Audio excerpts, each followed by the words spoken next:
кадрлы қонақтар, судьялар, сіздің барыңызда елбасымен, біздің министрлігімізбен, министрлігімізбен, шушындай шираттағы күреш бәйгесі ашылу болмайымен тәбірік ете көтерген. Енді міне 20 тапқыр ülkelerimiz күрешлердің yarışı. Енді ол жылы министрлігі президентін өткеріп келеміз.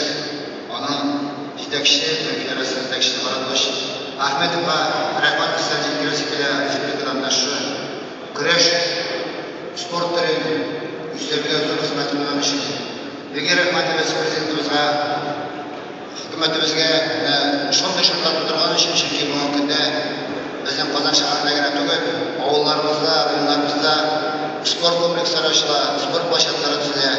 Біздің яшьләрimiz яшьтән бүгінде өзінің яратқан спорт түрлерімен шұғылданып жатыр. Бүгінгі күнде татарша күреш ең алдыңғы орындарны біздің енді яратқан милли түр емес. Мен сенем, сіздің мөмкинлер тағдырды біз күрештен әлі дүние чемпионлары жоқ еді.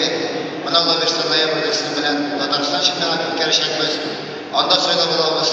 Ноябрьдә Казан шәһәрендә үтә торган дөнья чемпионатына көрәш безнең командасы табан.